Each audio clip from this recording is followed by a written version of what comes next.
नमस्कार दर्शक बंधु, स्वागत है हमारे YouTube चैनल निराला नर्सरी फार्म में। दर्शक बंधु, आज ये सुबह सुबह की ये नज़ारा देख रहे हैं, जो कि ये सतयुग का समय है। सुबह का समय सतयुग का समय होता है और जैसे ही 8:01 होते हैं वैसे ही त्रेता युग चलते हैं। त्रेता युग के बाद द्वापर युग आते हैं, द्वापर युग के बाद ये कल युग आते हैं। तो इस तरीके से 4 युग लोग जानते हैं, लेकिन मैं कहता, जो कि अपने अनुभव से आपको मैं बता रहा हूँ कि 4 युग के बाद एक 5वां युग अभी वर्तमान में चल रहे हैं, जो कि उसे मैं नाम रखा हूँ मन युग। मन युग एक ऐसा युग बना दिया है लोग, जो कि अपने मन के अनुसार युग बनाने का काम कर रहे हैं। जो कि आज के परिवेश में लोग जानवरों से भी बदतर लोग दिखाई दे रहे हैं, जो कि अपने माँ बाप की सेवा ना करके और वो बिल्कुल बुरे कर्मों में लग चुके हैं। बहुत सारे धर्म के पुजारी आज के दिन कुछ सत्संग करते हैं, तो कुछ धर्म के पुजारी आज संकट मोचन, जो कि ये बजरंगबली की ये पूजा होते हैं, तो कुछ लोग आज पीपल में पानी देकर वो कान ऐंठते हैं कि ऐसा गलती हम कभी नहीं करेंगे। तो इस तरीके से आज के परिवेश में देखने को मिलते हैं कि लोग कसम तो खा लेते हैं, सूर्य की कसम खाते हैं, तो कोई माँ बाप की कसम खाते हैं, लेकिन कसम खाने तक ही लोग सीमित रख लेते हैं और उसके बाद फिर वही गति पकड़ लेते हैं। बहुत सारे लोग आज महाकुंभ में स्नान किए, जो कि कहा गया है कि वहाँ स्नान करने के बाद जन्मांतर के पाप खत्म हो जाते हैं। तो मैं ऐसा बिल्कुल नहीं मानता हूँ। एक कहावत है कि हम लोग सुनते हैं कि निरंकारी के एक मिशन चलता है, उसमें हमारे पड़ोस के ही एक घर में प्रत्येक दिन के भांति 8 दिन में एक दिन वहाँ शनिवार के शनिवार रूटीन बना करके और वहाँ सत्संग होते हैं। तो वहाँ लोग कहते हैं भजन के माध्यम से कि कपड़े का मैल साबुन से छूटे और शरीर का मैल सत्संग से छूटे। इस तरीके से भजन गाते हैं, लेकिन आज लोग भजन गाने तक ही सीमित रखते हैं। जो कि मैं उस निरंकारी की जो सदस्य होते हैं हम देख चुके हैं, हमारे गांव की ही, जो हमारे जाति के ही, जो कि मैं कुशवाहा जाति से बिलोंग करता हूं, और हमारे गोतिया घर में जो कहा जाता है कि लक्ष्मण की पत्नी, जो लक्ष्मण की पत्नी वो सत्संग के महात्मा के साथ चले गए और आज उनके घर परिवार बिल्कुल उजड़ गए। तो ये सत्संग की ये निशानी छोड़ गए अपने बाल बच्चों के लिए। तो ये देखने को मिल रहे हैं कि आज धर्म के पुजारी किस तरीके से काम करते हैं, और आज बहुत सारे लोग धर्म के नाम पर इतने लूट हो रहे हैं, जो कि लोग जागने का काम नहीं कर रहे हैं। जो कि मैं जगाने के लिए बराबर प्रेरित करते ही रहता हूँ। तो दर्शक बंधु, मैंने तो ये जब से कहा भी गया है कि जब जागा तभी सवेरा, है ना।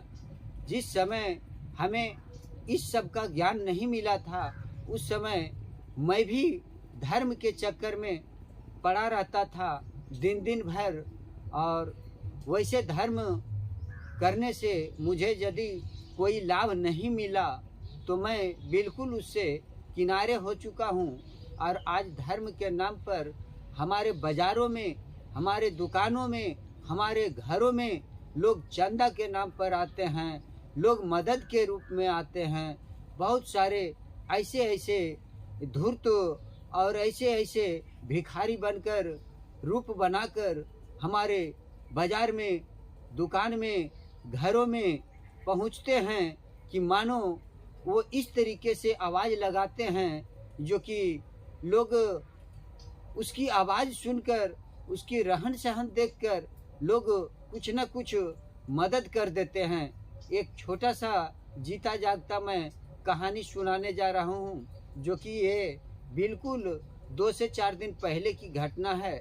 आजकल साइबर इतने सक्रिय हो चुके हैं, जो कि आज के भी बहुत सारे लोग ये अनुभव नहीं कर चुके हैं कि ये साइबर हो सकता है।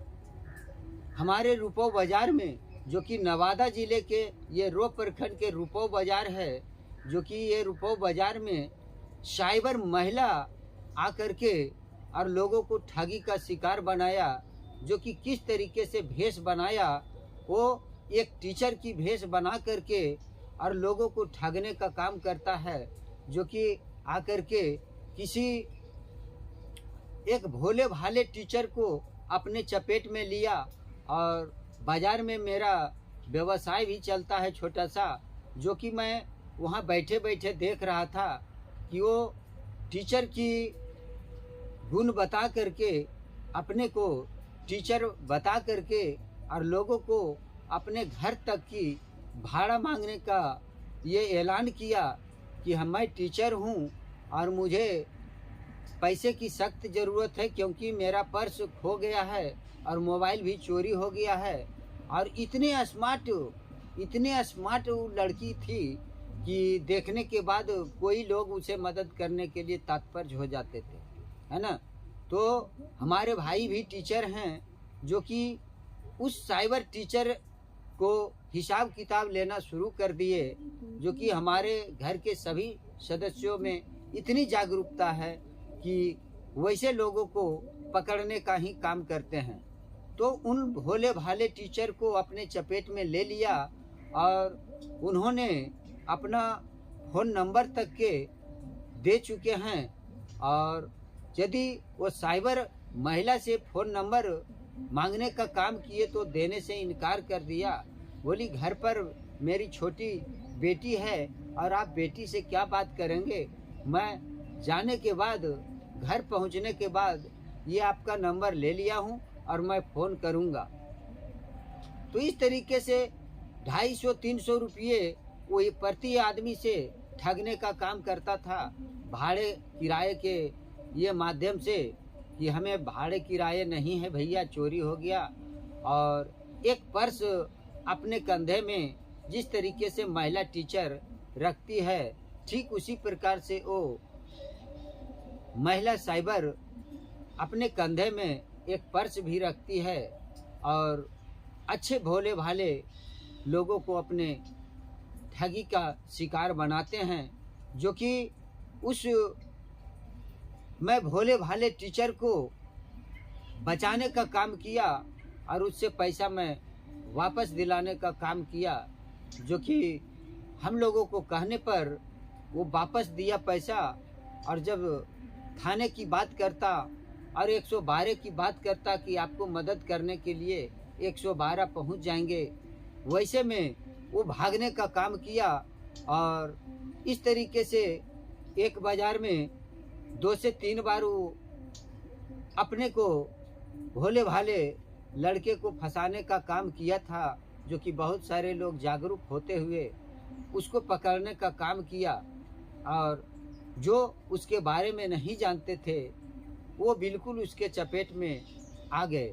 तो आज की महिला साइबर इतने क्राइम कर रहे हैं, जो कि लूटने का काम कर रहे हैं। तो आप लोग भी वैसे साइबर की चपेट में ना आएं। और मैं बताता हूं कि आपकी जो भी मेहनत की कमाई रखे हैं पैकेट में, वो बिल्कुल निकालने का काम करेगा। बहुत सारे लोग आते हैं साधु महात्मा की भेष में, और आज की महिला काफ़ी भोले भाले होते हैं और उसके जो भी घर में कमियां होते हैं उसे पूरा करने का वादा करते हैं वैसे महात्मा। और बिल्कुल उसे अपने चपेट में लेकर के उसके घर के जितने भी सारे गहने होते हैं वो बिल्कुल ले जाने का काम करता है। तो इस तरीके से आज हम आप लोगों को जगाने का काम करते हैं, ना कि किसी गड्ढे में डुबाने का काम करते हैं। तो इस तरीके से हमारी वीडियो में बने रहें, और यदि हमारे चैनल पर नए हैं तो आप सब्सक्राइब करके और बेल बटन को भी आप दबाने का काम करें, ताकि जो भी हम नई नई वीडियो बनाएं उसका नोटिफिकेशन आपके पास सबसे पहले पहुंचे। तो हमारी वीडियो इस तरीके से रहेंगे जो कि सकारात्मक वीडियो रहेंगे, और ये बिल्कुल आप अच्छे मार्ग पर चलने के लिए मैं आपको प्रेरित करूंगा। तो इस तरीके से आज शनिवार का दिन है और आज सत्संग होंगे, और सत्संग में बहुत सारे महिला, पुरुष, बुजुर्ग, बच्चे इत्यादि सत्संग के माध्यम से बहुत सारे लोग निरोग रहना चाहते हैं, और वैसे सत्संग में जाकर के कुछ लोग बुरे कर्म की भी उत्पत्ति करते हैं, और बहुत सारे लोगों की घर तक उजड़ चुके हैं। यही सत्संग की जो ध्वनि प्रदूषण कहा जाता है, लोग चोंगे लगा लगा कर, बाजा लगा लगा कर और सत्संग करते हैं, और मार्केट में यदि दुकान है तो वो प्रदूषण के माध्यम से हमने एक ग्राहक को घास की बीज बेचने का काम किया, जो कि बीज भंडार के माध्यम से हमारे पास एक बीज भंडार की भी दुकान है, जो कि उस दिन, आज के ही दिन, शनिवार के दिन थे, और वो सत्संग की ध्वनि इतनी तेज थी कि हमने ग्राहक को, किसान को बीज को फूला करके बोने के लिए प्रेरित किया, बताया, जो कि वो ग्राहक ध्वनि की आवाज़ में वो लोग, किसान जो थे, वो समझ गए कि हमें ये दुकानदार बीज को उला करके और हमें बोने के लिए बोले। तो हमें वो 2-4 दिन के बाद शिकायत करने आए कि कौन सा बीज दिए हैं जो कि हमारे बीज की जर्मिनेशन नहीं हुए। तो हमने कहा कि आप बीज को फुला करके बोए थे। बोला भैया आप तो बोले थे उला करके, तो हमने उला दिया उसे तावे पर और उसे बुनने का प्रयास किया, तो हमारी बीज बिल्कुल अंकुरन नहीं हुआ। तो आज के ऐसे ऐसे ध्वनि प्रदूषण के माध्यम से लोगों को इतनी घाटा हो रहे हैं कि किसान दुकानदार के ऊपर लाठियां चलाने के लिए आ चुके हैं।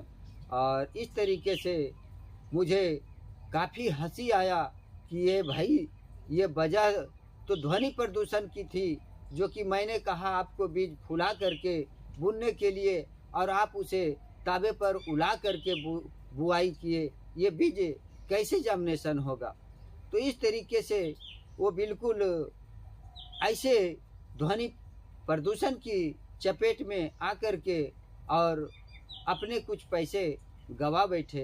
तो इस तरीके से आज ये मनजुग बना चुके हैं लोग, जो कि कहावत है कलयुग की, लेकिन ये कलयुग से भी ये बदतर मनजुग बना चुके हैं, जो कि जो इच्छा होता है, जो युग होता है और अपने आप में बना लेते हैं, और उस तरीके से ये ढाल चुकते हैं अपने परिवेश में।